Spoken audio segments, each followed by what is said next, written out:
We don't need a dialogue. We know when we sold our people out. Maybe white people in the DA and some of our leaders are actually not rivals. This country requires a stop to this mess. Capital funding Cyril Ramaphosa brought the ANC where it is. There's no doubt about that. Spread the fire. Welcome back to SMWX. Today, I am extremely excited to be joined by an SMWX legend. And what better time to be speaking to none other than Advocate Muzi Sikhakhane.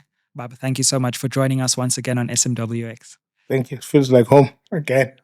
Welcome home. Thank you. Our last conversation has over 250,000 views, so we have a high bar to cross, but I suspect we might just do it. I think it's all for you. They're watching you, not me. I doubt that. Right.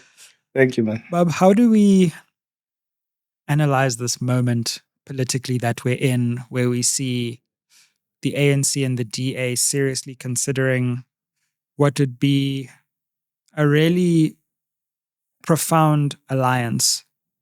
And what are your thoughts on this moment right now? Yeah, it's a very painful moment. There have been moments when I watched Parliament and watching comrades I've worked with clap and look like slave children happy at seeing a madam. And it looked very painful. But that's just one way of looking at it. What I think, this is one of those most precarious moments in history of a country. And that is why there are so many people trying to seize this moment. But it's a repetition of how we got here in the first place. And so these moments in the struggle in South Africa keep repeating themselves. 1955, we are told it was the people who drafted this document. But of course, sometimes, it was a few people, largely white, writing for the Freedom Charter. And then these moments keep happening where an important political moment, crossroad, happens. And those who are in power, capital in particular, always seize that moment. Because the oppressed, their guards are down and they're tired. They want a solution out of their misery. But that solution never comes because those who are in power always seize that moment. And that's where we are. So what you see in this GNU, it's painful, but it's not surprising. Because I think the ANC itself, and just generally how the struggle has been run, has been an ally of coloniality in many ways. And it has shifted to the left sometimes at particular periods. But there's a character of it that remains. And that character drove it to write the Freedom Charter. That character drove the ANC to opt for the political settlement that we have. And I think that political settlement is a repetition of what's happening now. And it's not always conscious. And I think people who are involved in this are different elements of what I call conscious and unconscious counter-revolution. Some will tell you they think they're sophisticated. But in the end, what we are seeing happening is a continued survival, protection of white rule over indigenous people. And it's that moment now. And the ANC, yet again, is not disappointing in aligning itself with forces of coloniality. There were other options. But because enslaved people, every time they want to act in their own favor, their own interest, what occupies their mind is how to please the white master. And I think it has become second nature when we find a political solution. Our first question is not what do the masses that are oppressed want? Will white people embrace us when we do this? And that question that slaves ask all the time is what I think causes the trauma. Is the trauma of struggling people. and it affects the project of national liberation. And that's how I see these moments. This moment itself, look at who's interested. It's the foundations, it's because people want to re-theorize this moment in order to ensure the continued survival of white rule, from which they benefit financially, even if they are black and all. But this is a moment when people are seizing. They are seizing this moment in order to control the future of our children, and yet again to trade it for 30 pieces of silver on the table. Do you think this represents the ANC selling out, or maybe even selling out within already having sold out? And what do you think, drives this character of the ANC, as you say, to always err on the side of the conservative option? And when I say conservative, I mean keeping the status quo intact. So it comes in different moments. I've been in the ANC myself. I grew up there, and I don't want to insult it because it trained a lot of us to understand intricate motive forces in a struggle. And so I don't want to say to you, the ANC is this, because the ANC is an amalgamation of different elements. And there's a character of the ANC that is genuinely involved in a struggle for national liberation. It's very thin, but it's there. There's a broad element of the ANC that I think is a conscious ally of capital. And there's a broad element in the ANC that is an unconscious ally of coloniality. And then there's an element in the ANC which I think is very dominant. I'm not saying it's many people, but it's dominant. It's people who sold out a long time ago. And that selling out, that infiltration of a liberation movement, which is always the desire of those who oppress others. That element in the ANC, it's not the only element, that element is in charge now. And that element has money. And that element buys others, silences others, or co-opts them. And that's where we are. But the ANC, you've got to analyze different elements in it. And they are counter-revolutionary elements in the ANC. They are conscious and unconscious. And we've got to analyze each motive force in this broad church. And then after analyzing what's there, which one is dominant? At what time? And the dominant one now is the one that protects capital. And if you really want to analyze it, because, South Africans handle debates in a binary fashion. You start from 94, you start with Mandela and critique it, not criticize it. Critique that moment. It has elements of greatness, of a great breakthrough.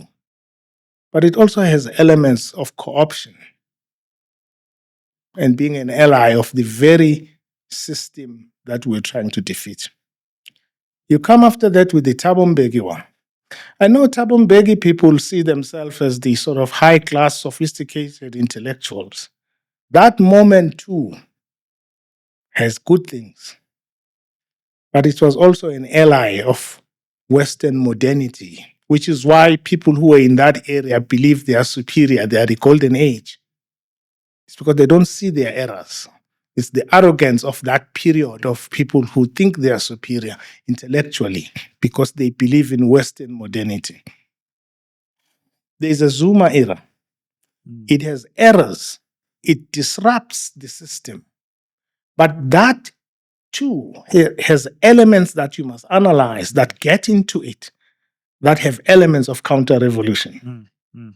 All of these presidencies, the three that I've mentioned, had good and bad elements of disruption, others to maintain.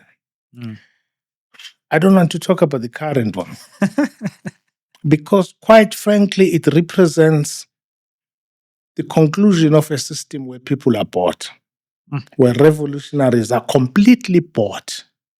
And those who are not bought are clapping. are clapping hands, either because they were part of the selling out themselves or they benefit financially from the system. I always say, anyone who's my age was in this struggle, is my age or older, and likes the current leadership of this movement. Two types of people. They worked with those who are in power during apartheid. They worked with them. Whatever they were doing, they worked with them. Or they benefit financially from the current setup, both of which cause pain to the ordinary, struggling, Black, African, poor person who trusts leaders of a revolution, even when they've sold out. What does concern me about this ANC leadership and this moment is it seems that there's now an alliance outside the ANC between the group that has centered itself around President Ramaphosa and his leadership collective on the one hand, and the DA on the other hand. So there's a new bipartisan, the tripartite alliance is gone, the bipartisan alliance is here. And it's a DA plus Ramaphosa faction alliance. And I've never seen an opposition party like the DA so desperate to keep the leader of what is supposed to be a rival party. And that really causes me sleepless nights, to be honest, because I don't understand how an opposition party sees its leader in a rival party. Well, you use an interesting word, rival. Maybe they are not rivals. Maybe white people in the DA and some of our leaders are actually not rivals. We just don't know when they cemented the relationship. So I actually don't think they're rivals because policy-wise, there's no difference. Historically, there are differences. And I think an organization like the ANC that was truly at the heart, at the center of the anti-apartheid struggle is always vulnerable to infiltration. And I think that process of infiltrating and destroying the ANC that all of us grew up in is almost complete. I actually think it was completed a couple of years ago, and maybe decades ago. Maybe we get into post-apartheid South Africa with an ANC that is already, in some ways, unconsciously, a project of the amalgamated agendas of foreign and law and domestic intelligence and capital. And our leaders, consciously or unconsciously, were eager to inherit a country that had stability. And in that desire to have stability, selling out happened, co-option happened, cowardice happened. And just the development of new interests, that we developed new interests. We had, I was asking you guys now, where are our young people? People who've always liberated countries. We just vote. We are voting cows every 5 years. Sheer electoralism is not going to help us. This country requires a stop to this mess and a new philosophy of running things, and not the elitist things by these foundations. No, who are trying to reclaim the moment in order to ensure the continued survival of their funders and to reclaim our future once again, where people who have been part of the problem want to determine the solution so that they can recycle the problem. Our young people have a moment now to put a stop to this.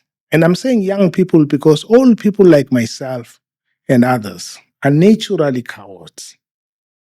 We're looking at our interests, bonds, and all of these things. It's young people who have very little to lose, who take on countries and create better futures. And it requires just our young people to take on this government, to take on this philosophy, which is neoliberal in character and taking us nowhere. We just need to grow a little bit of spine, some spine, some courage, not recklessness, courage to take on a government and bring it down lawfully. I'm interested in what you say about the destruction of the ANC. And in all this talk of the coalition, it seems like we have lost what happened to the ANC electorally in this election. And what could happen to the ANC after this? Because there's no reason why it couldn't fall even further. And my concern for the ANC, for those who care to listen, is, are they prepared to sacrifice the ANC for the preservation of its leader?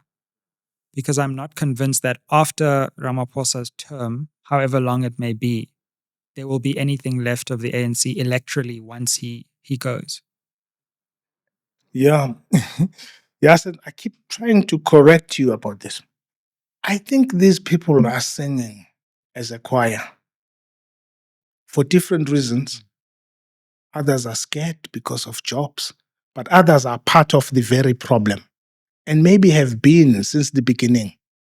I always think Craig Williamson may not have been the most successful sleeper in the ANC. Many are leading us today who should get an award. And we don't know them because they sound like constitutionalists. They use the language that appeals. But I think there are people in the ANC, and I know them, I grew up with them, who are genuine comrades who are worried about this. They are impotent and powerless at the moment.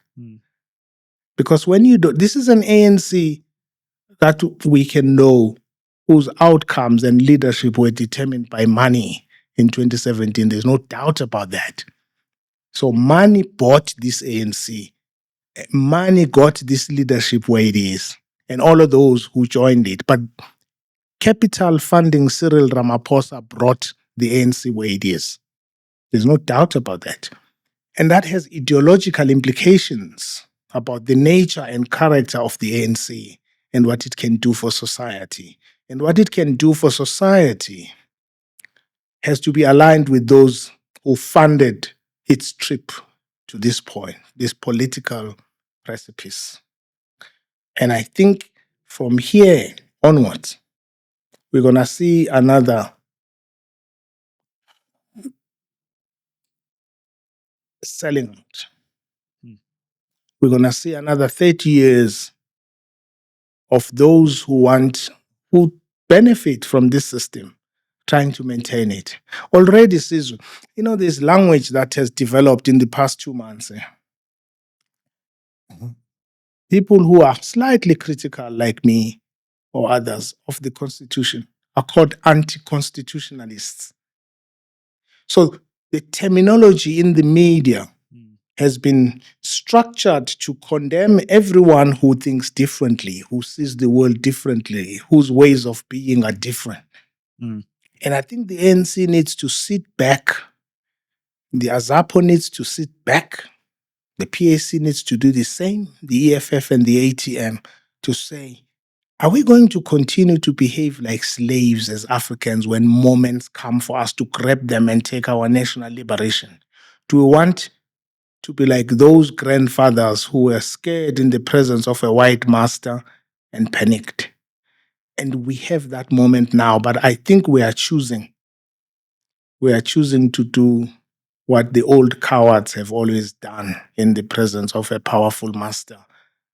We are scared of being courageous. What do you make of this debate about the Constitution? And can we go into that in a bit more depth? Because it actually was all over this election. And this so-called government of national unity. In fact, I'm actually fascinated to know what you think of this term as well. Uses the Constitution to exclude and eliminate and justify its existence. Exactly how it's faithful to the Constitution itself, I don't know, but it claims it protects the Constitution. The Constitution. MK and the EFF, who actually have different positions, are just lumped into one position and called the anti-constitutionalists. And the media that is supposed to help us understand this debate and make sense of it and give us the two sides of what is a legitimate debate just falls in line with what the DA wants to say, basically. How do you characterize the actual constitutional debate that we need to have as a country? And what do you think the contours of that debate are? First, there's a difference between a constitution, a particular constitution, and constitutionalism. People who are pro this constitution have characterized everybody else who's not too enthusiastic with it an anti-constitutionalist. But that itself is a device to intimidate, is a device to silence. So when I'm called an anti-constitutionalist, I feel a little ashamed of my position. It's a device designed to silence those who have a different view. And we must defy it. We must defy it because it's an intellectual device of demeaning dissent. Secondly, a constitution does not exist for aesthetic purposes, that we have a constitution and therefore we are great. Each constitution is designed to deal with objective and subjective and historical conditions of that nation. And what are our conditions? We have one. It's actual national liberation of African people in particular. And so our constitution must exist to ensure national liberation. And how do you do that? You undo the vestiges of coloniality in your society. And if you don't do that, your constitution is not sufficient. And all of these ideas is that, a constitution is aspirational in nature. It's actually something developed by liberals trying to lull us. A constitution must deal with conditions, not all of them, but there are conditions we could deal with here and now of how you control strategic assets of your state in order to have free education, right? And how you deal with those to distribute them. How is it possible, with all the things we are told about rainbowism and the best constitution in the world, that we are the most unequal society in the world? It's a misnomer. We've been hoodwinked. We can't be the most unequal society in the world with a constitution we say is one of the best in the world. And we need to align. A constitution must deal with what I think is the fundamental and historical problem of that society. And that's what I think we failed to do. Lastly, both the ANC and this country, we have a tendency of thinking ideology is not important. Ideology is not a swear word. It's a philosophical outlook of a country, a group of people, a party, or an individual. And so if you're going to create a Marshall Plan about how to achieve national liberation, you've got to take a stand about things. And I think we know that we are ashamed to say we've adopted neoliberalism. But I think this country is comfortable with neoliberalism. It's just ashamed to declare it. And I think we need that reopening of the debate for us to set out what is our philosophical outlook. What knowledge systems do we want to have? What types of courts, legal culture do we want to have? Or what type of intelligence do we want to have? What type of health system do we want to have? And what type of international relations do we want to have? And you can do that if you are not scared to put on the table what is your way of being and your way of seeing, your philosophy. And that's what we need at this moment. And if we miss it, those who've placed us here, like the ones I saw meet yesterday or the other day, are trying to make sure that they seize this moment for the continuation of the ideological status quo. You make a really interesting point about actual legal culture. Yeah. And my feeling about the Constitution is that to the extent that there is progressive content within it, it puts a band-aid over a much deeper legal culture which was never really reformed or changed. And so, and that's fine if people accept it, but then they use the Constitution to say, no, ignore the whole legal culture because the Constitution's here and it's supreme and it will deliver us from evil someday in the future. But I worry that, no, the culture is so entrenched that it actually sometimes just ignores the Constitution. And you can't take all of those instances to the Constitutional Court, which only hears 100 or so cases a year or whatever it is. The culture itself, from courtroom attire. You know, I don't understand how in a country like ours, we're still wearing those colonial robes. And I'm sure as advocates, you feel discomfort in that, to the design of the courtroom. Don't be shocked. Yeah, actually, that's the design of the courtroom, the language in court, the sources of law outside the Constitution, the common law itself. So much of what we've inherited came with us into this moment. And people assume that the Constitution is capable of overturning all of that with very little evidence that it really can. Yeah, it's because so the education is an important tool of liberation, but it's also an important tool of oppression. And so its aim ideologically is to reproduce that society. And that is why I keep saying we have to revisit things like education. In one of most African countries that part of the Commonwealth, that were part of the Commonwealth, you will be surprised that when the revolution, independence happened, lawyers wanted to wear the wigs. Even here, attorneys fought tooth and nail to wear the beep like advocates. Of all the things that we can fight about, we fight about colonial gaps. And it's because the system produces us. And because the system, the education system that produces us, does not teach us to be its critics.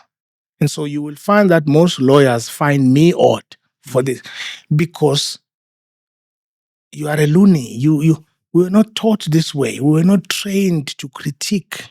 When I said to you last time, apartheid is not mentioned once in the Constitution. Some advocate tweeted to say, does this senior counsel mean we must mention each and every atrocity in the Constitution?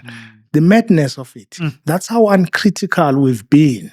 And I think the legal culture is difficult to crack because the educated are the worst victims of coloniality, because coloniality teaches them that they are superior, they are better.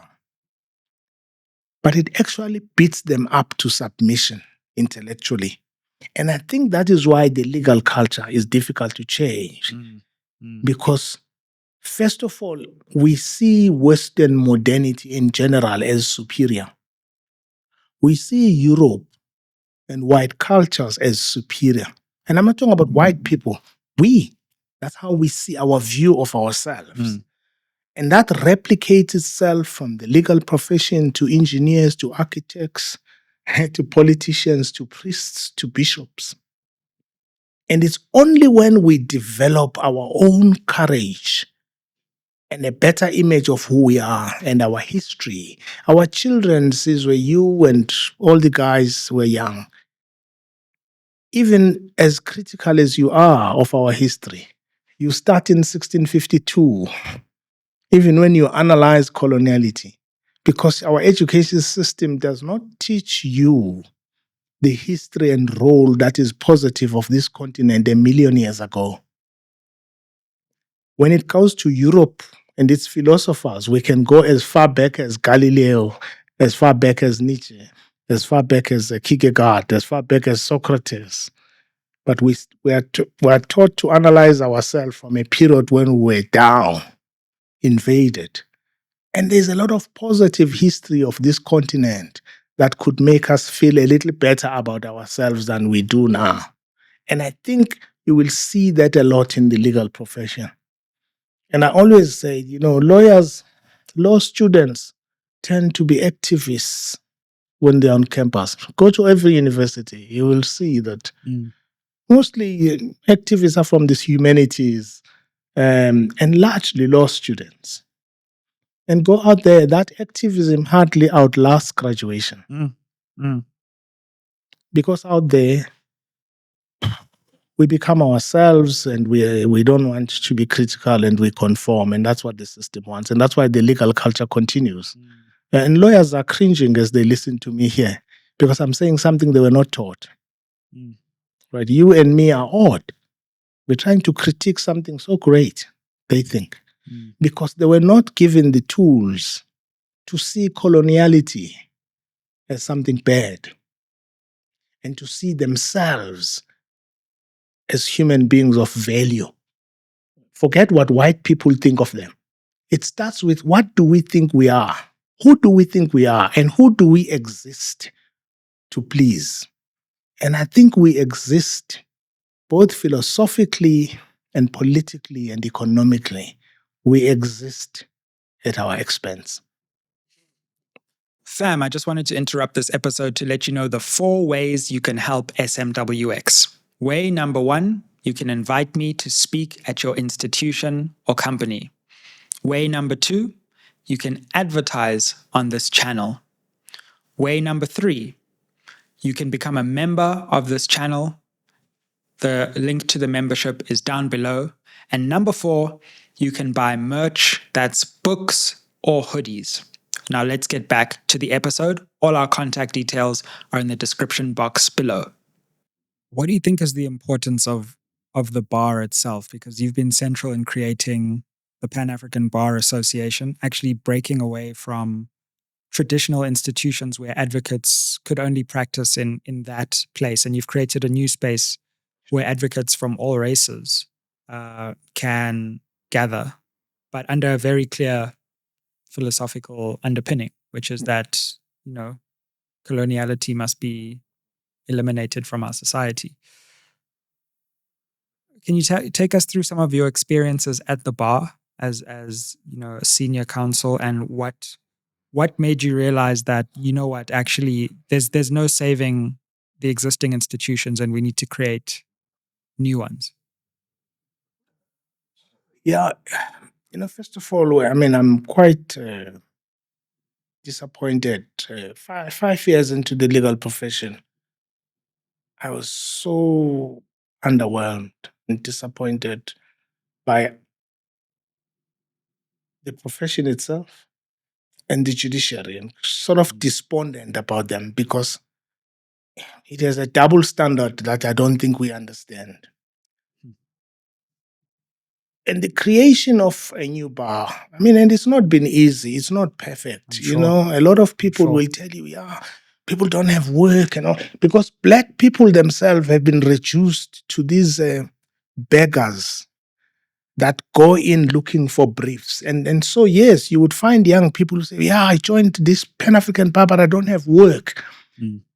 We were creating a space where women and Black people, Africans in particular, can be human. Again, we're not creating a space where they would be wealthy. We knew that both the state and the private sector would prejudice us. So we couldn't promise that people would flourish. So if you're looking for flourishing because it's money, well, I think we've been a disappointment there. The private sector doesn't brief me. The state doesn't brief me. So it's a disappointment if you're looking for money. But if you're looking for a space where those who are with you see you as a human being, I think we're fine. There's a long way to go. It has its own dynamics, because when you form a bar like that or a structure like that, you form it with human beings who have fears and weaknesses that are vestiges of what they were born into. And so those fears and others carry the cultures of where they come from into the new. And so you have to deal with that patiently and hope that one day the ideology of just African people feeling positive about themselves. You can achieve it because I think it's the beginning of everything. You know, since if you talk about racism now, if you and me discuss race now, you know what's the typical white response we're going to get? Oh, you're so antagonistic, you're a bit harsh. You know why? Because every time we talk about our pain, we must first place at the center whiteness. Are we not hurting them? If you go to a white person and discuss race, the first thing they're going to tell you is that you are hostile. Just try and, with the right tone, John, we hear you. It's because even if I'm defining my pain, I must still worry about superior white feelings. The new thing is actually you're the racist now. Oh, yeah, So of the course. whole This language of racism. post-racist, yeah, you are the racist. The debate is turned against you, but you know why it's turned against you? And I said to some white friend, colleague recently, was saying, sometimes it's because you're antagonistic. You know, not all of us are like this. I said, you know, this is like, it's like telling people who suffered through the Holocaust that don't raise this too far, too hard. Some of the Nazis were great uncles. Don't hurt them. It's not right. It's because our feelings as African people are regarded as inferior. You must first not hurt the white feeling in everything you do. And that's the ideology of post-apartheid South Africa, by the way. This settlement itself, the reason we don't write apartheid in the constitution, there's a group we don't want to hurt. Even by mentioning a word of something that was a crime against humanity, that ideology of post-apartheid South Africa, we call it sophistication, the balance of forces, but it's actually cowardice and self-hate, the inability to put yourself ahead for once. And I think that's what we need at the moment so that we can get out of this abyss and be proud of who we are again and have the courage to fight for things that we need. And I think, Senzo, you know, Africans have gone through a lot. You know, I don't have to mention what has happened to Africans. We need a break. People must cut us some slack. You know, we need a break from it. And our leaders are not helping. Our liberation movements are not helping because at the heart of their ideology is a slave mindset. They call it sophistication, but largely it's a slave mindset of fearing offending powerful classes in society. And I know why. Because they're harsh. They can make you starve. They can make you look like a loony. But I think we must grow some courage. We must grow some courage. And I think we don't have it because I think we were colonized. I mean, colonialism was largely amassing of wealth, plundering of the continent. But you know, we would have worked ourselves out of that by now if our souls were not plundered, if spiritually we were not castrated. And I think our lack of courage is a trauma that is passed from generation to generation. Our fear of powerful classes is something we pass on to our children from generation to generation. And that's why I keep saying, you know, we need a generation once and for all. And I think it's young people because we are gone, who are not scared of who they are and who don't fear whiteness and who don't want to please whiteness at the expense of their future. We just need 100,000 of them, by the way. We just need a few that love themselves more than they fear white power. And that's all you need from our leaders. I need leaders in the ANC and all the black parties, just a few people who think they are more important in life than white power, who love themselves and their people more than they fear white capital, more than they seek to please people whose children are going to inherit our wealth into the future. What do you make of the way that markets have been invoked to scare people into rushing to this ANC-DA agreement. At the start of the election, we heard the markets want the ANC-DA. Then there was a step back and we were told the markets want the GNU. Yeah. Then we were told if the DA pulls out of the GNU, then the markets won't like that. What do you make of the way the markets have become such a central player? And it's almost as if there are two players at the base of this conversation: the Constitution and the markets. Yeah.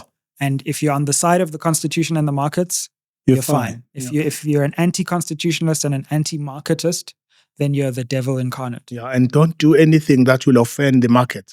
I mean, I had someone who represents an institution that is not government, that is supposed to be neutral, saying the markets are happy because the markets are happy.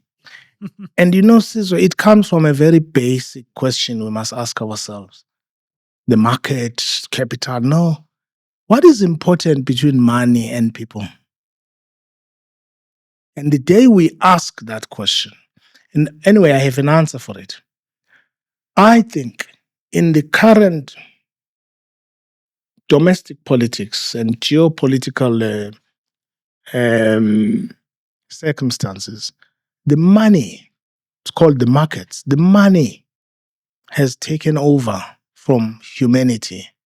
Money is more important than people. And that's why the markets are more important than people in Tanzania. They can complain all they want. We'll see them. But the markets can't complain. Money can't complain. We euphemistically call it the market, but it's our worship. We worship money. It's our new God. And whatever we call it, it has become more important than people dying of poverty. And poverty, Sizwe, is violent. It's an ongoing violence against the poor, the downtrodden. But when moments of political decisions must be made, it's not the poor that matter. It's the money. We call it the market so that it sounds sophisticated, but we are choosing money. And money will always tell us what to do. And money will tell you to do what multiplies it. And money buys our leaders, it buys our professionals so that we can work for it at the expense of ourselves and trading the future of our children. It's interesting you mentioned money because I've been wondering to myself in terms of the ANC and the liberation movement more generally, especially since the term MK has been coming back into our political consciousness. Sure. It seems like for all we criticize the ANC, but let's talk about the liberation movement itself. The liberation movement prior to 94, at least let's say prior to the negotiation period, was able to withstand so many moral tests. It was able to withstand, the moral tests that came its way. And with very meager resources, people were prepared to put their life on the line. They became organized. But the liberation movement has not survived money. As soon as money came into the equation, things started going very, very pear-shaped very quickly. And maybe we haven't theorized and thought enough about how money has really distorted the liberation movement and the liberation movement's goals and aims. Yeah, I think, money or the love thereof is evil. And I think you don't know people until they have power and money. You actually don't know them. I have seen how the post-apartheid South Africa has transformed people I was in the trenches with. Just at the level of attitude. They probably hate what we are saying. And it's the same people that I was in the trenches with. It's because money divides us and it creates new aspirations. And there's nothing wrong with having new aspirations, but it kills the courage to challenge the status quo. Because the status quo is nice to some people. And that is why I think we've not watched money. And also because South Africans, powerful classes in South Africa have a double standard about the role of money, even about corruption. It depends on who is corrupt and who loves money.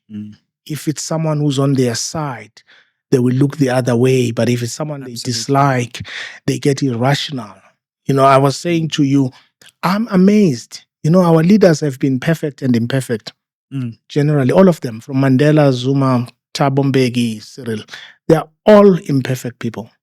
But people who dislike Zuma just become irrational. I'm not saying he's perfect. People can't even think. They get so upset, and they're prepared to look foolish, to do foolish things. Courts are prepared when it comes to this man to do what I call, at the risk of being arrested, the sordid rape of Lady Justice, just because they're trying to deal with this person or that person.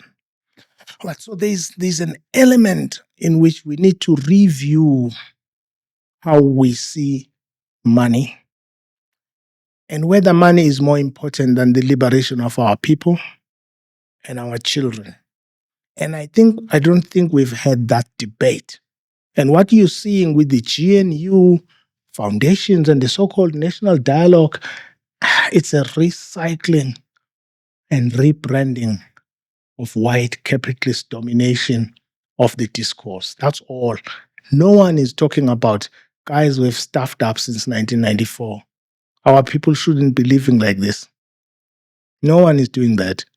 And instead, people are funded by white capital, once again, like they did towards the negotiations, in order to dominate the discourse, to shape it in favor of those who fund their foundations. That's what it is. It's actually this foundations thing that I saw yesterday really annoyed me, because I think it's a vanity project. What do you make of this call for a so-called national dialogue and where it's coming from? We don't need a dialogue. We don't need a dialogue. We know when we sold our people out. We know we need actually to sit and look at whether national liberation has not been sold out. Yes, it would be a discussion. But we shouldn't pretend like we don't know what we've done to our people. We know. And this idea of a dialogue, I think South Africa needs a revolution, a true one, a lawful one, may I add, because I'm a lawyer. But we need a revolution, not a dialogue. We truly need a revolution, because this dialogue, I can tell you now, they are designed to seize the moment. People who are part of the problem want to be a solution. They brought us here. I'm very happy that I saw that the Mandela Foundation is not there, because I'm quite skeptical about people who abrogate to themselves the task of seizing a moment and have a dialogue for us. And they assemble themselves using the names of great stalwarts sometimes. And I think we need a better discussion about what should happen than this. I think at the moment, you just have to look at people who are involved in this. It's like this gimmick called the UDF that was happening. And people are sort of rebranding themselves as concerned with national liberation, when what they are doing is to keep the status quo, and they keep seizing the moment. For once, Black South Africans, Africans must be honest with themselves. And we must actually cut out the demon of selling our people out. It doesn't matter how sophisticated they are. I think we must actually sit back and truly acknowledge the sin of selling out millions of Africans for 30 pieces of silver on our table. And that is what I think, that's the dialogue that must happen. And I would like it to be led not by any foundation, by the way, by young people in the streets who should tell us that we've sold out, because we have, and create a future for themselves. And unlike us, fear no race, fear nobody. and take us on. And I think at the moment, we've passed on to our children fear of white power. And in every solution that we are doing, we are entrenching that fear. We call it sophistication, all of these sorts of discussions. I think we must grow a conscience about the life of an African once in our lives, and it's now. You know, this call for a dialogue is just part of the same old pattern, as you say, and I think it's very powerful what you're talking about, the way that history keeps repeating itself in the country, and we always think it's new, but it's never new. It's not new. In fact, before this moment, we had the New Dawn moment, which was exactly the same, which was something new is going to happen. We don't know what it is, but just wait.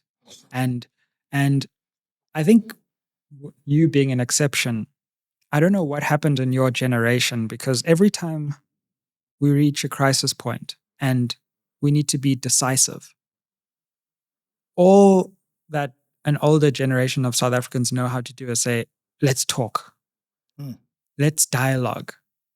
And we never get to the problem, but it creates a sense of false hope, because the people watching think maybe they'll actually talk about what really needs to be talked about and come to a decisive solution. And it never happens. And so I'm worried that this national dialogue is just another attempt to kick the can down the road, promise people that something will come from this dialogue. And I don't know what's going to materialize from the same old people who've been dialoguing for 30 years, having another dialogue.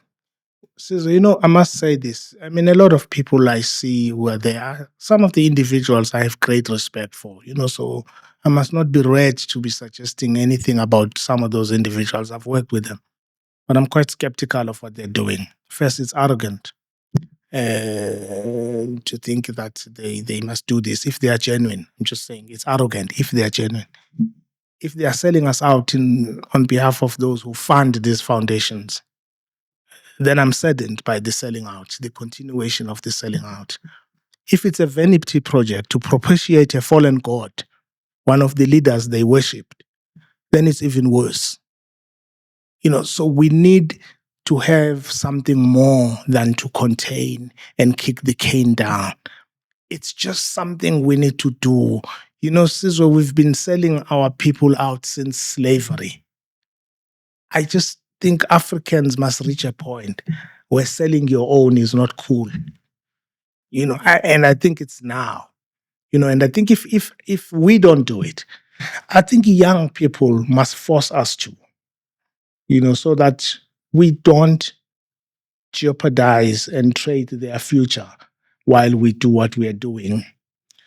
Because I think, as I said, it's about money. And more philosophically, it's about traumatized people who just can't get out of, people say South Africa had a colonialism of a special type. I don't think so. I think we had slavery of a special type. Slaves were not shipped out, they were kept here. And it's been a successful project. Sure. I keep seeing slavery every time. When I saw parliamentarians applaud when they are selling out, I just felt, what is it with us? What is it with us, actually, that makes selling out our own, our default position, and we clap and applaud as we do it? And Sizwe, we need a debate about ourselves, about what it is that makes us fear liking ourselves at moments like this. And I think that's the question we need to ask. It cuts across factions, across these binary lines in South Africa. We just need to be honest about what it is we've done. And it doesn't take long. It takes us actually re-loving ourselves. If we re-love ourselves as a people, we will find selling out abominable. That's all it is. We just haven't had that moment of rethinking what have we been doing and what do we do at crucial political moments of the liberation struggle. We sell out all the time. We get bought by capital. we get co-opted. We call our people impatient. Something has got to give. I think there's something Africans must do about themselves and how they always sell out at great political moments. Can I ask you, in terms of your personal experiences, to the extent that you're able to share that, and don't feel you have to, if you're uncomfortable sharing it, but I want to go back to when you represented President Zuma Sure. and the State Capture Commission, and something that you said to me in our previous interview, which I actually didn't hear properly. And when I went back to it, I was thinking about it a lot. You went to the State Capture Commission and you made perfectly reasonable legal arguments about recusal. Yeah. And you faced a lot of personal persecution. There's basically no other way to put it. I know that I still do. Yeah. So do I, because my father represents Zuma. Yeah. So I can only imagine, what it's like for you. Yeah.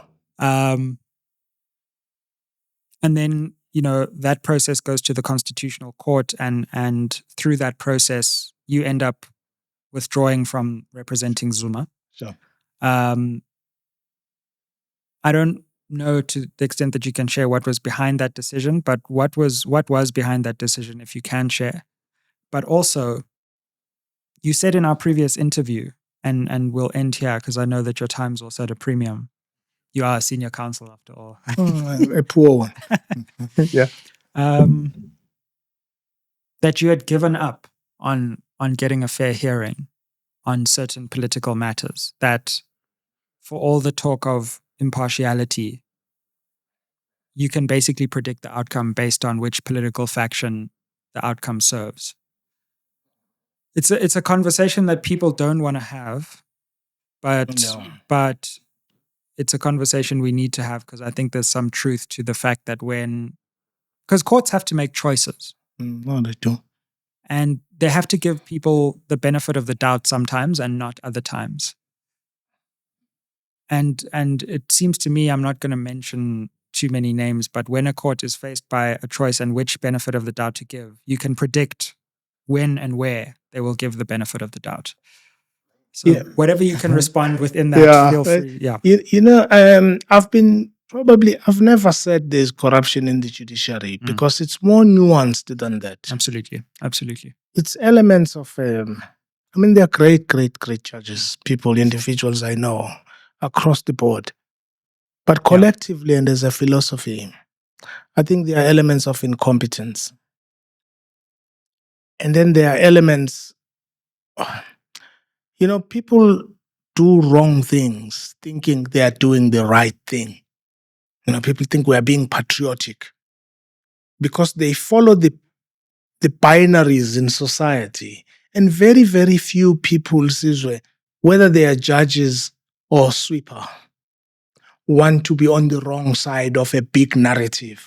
It takes very, very few people not to mind, not to care about speaking their truth.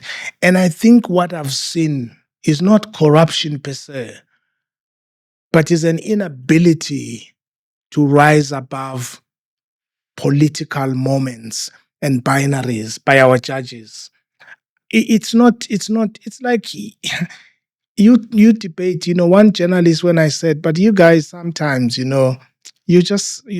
do serve particular narratives. Said, no white person has ever told me what to write. And I said to him, that's exactly the point. They no longer have to tell you. And I think that's what it is about society, about judges. I think a lot of these wrong decisions from our courts in political matters in particular, I think happen at the spur of the moment, with judges genuinely thinking for survival, they must do the right thing. And the worst in the judiciary, I can say this openly because I don't want to be a judge, I don't want to be a lawyer anymore, but is that the worst happens is people who have no political experience and trying to be political, trying to play to the political gallery when they've never been even a student activist in their lives. And suddenly when they are judges, they are in awe of politicians. In fact, you're better off with a judge who has political experience because he knows when politicians are playing a game with him or with her.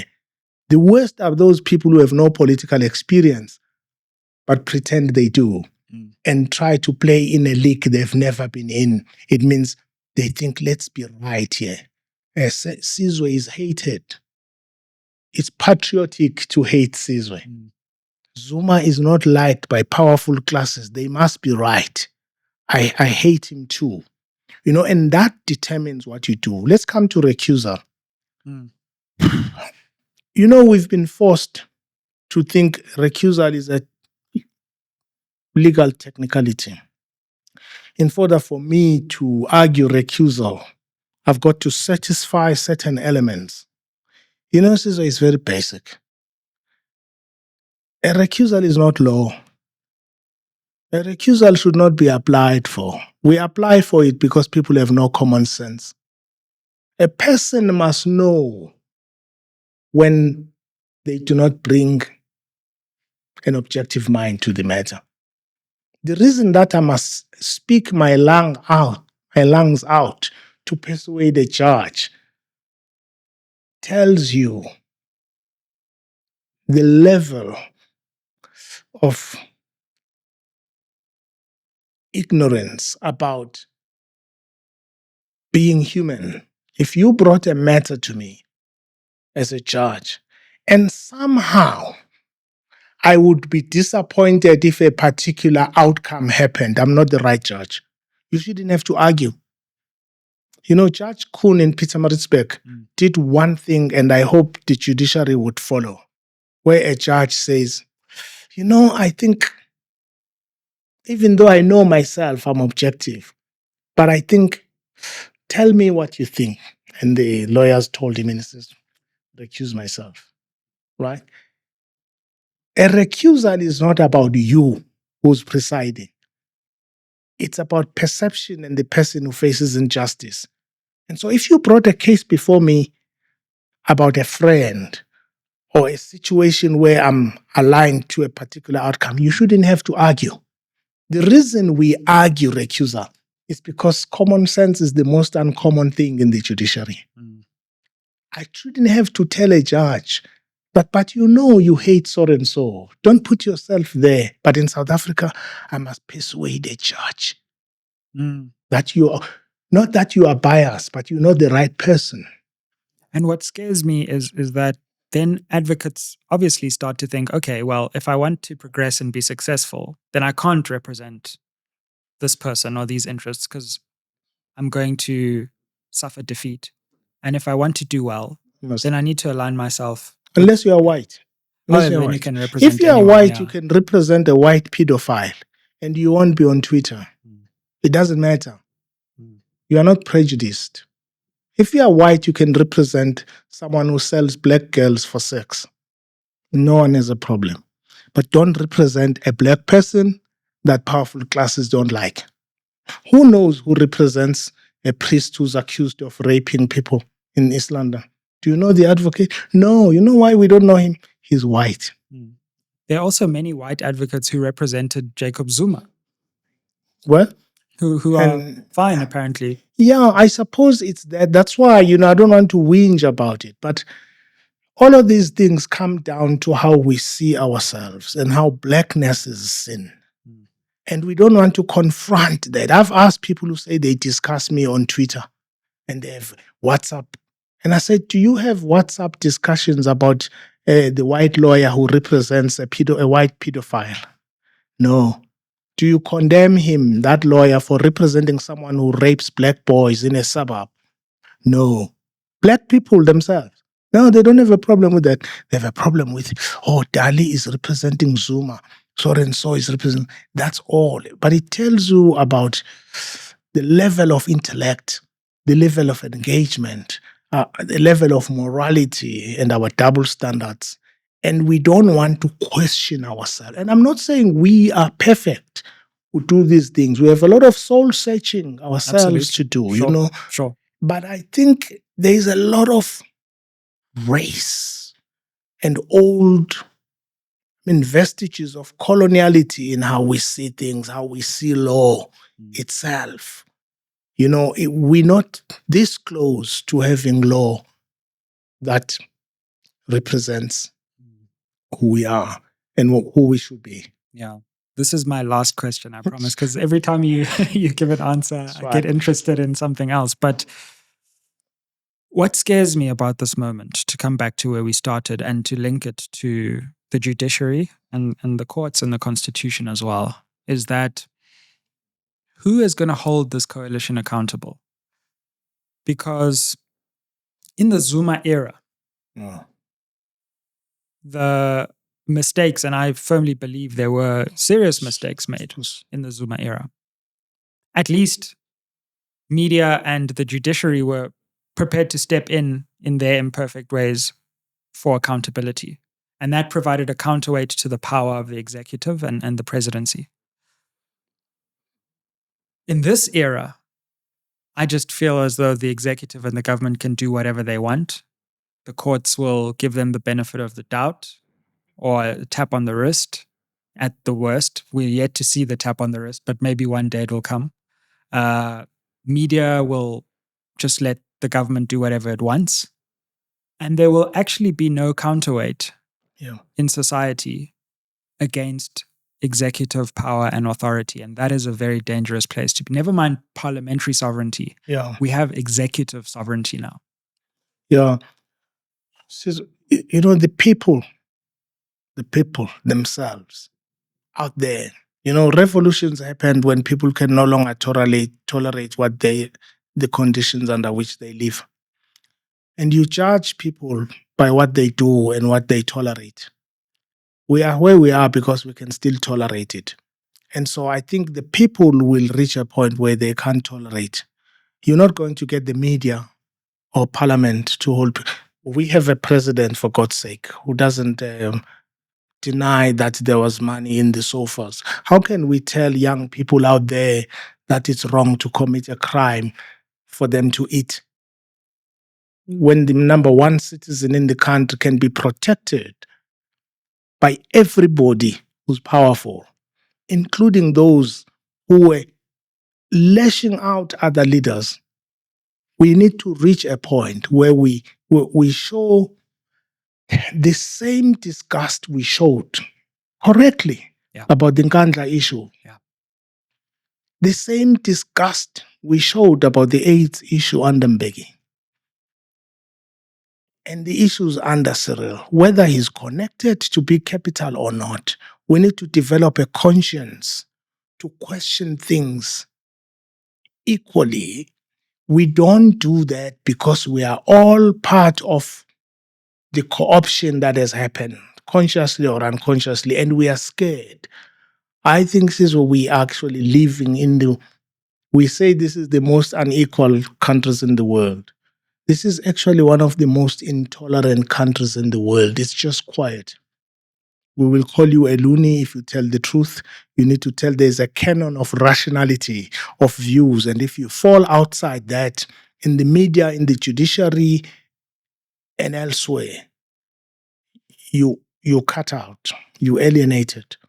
And until we realize that and improve our relationship with truth and honesty and love for our people and empathy that they've gone through centuries of being sold out, it will end in a week, in a month. We just need to grow a conscience.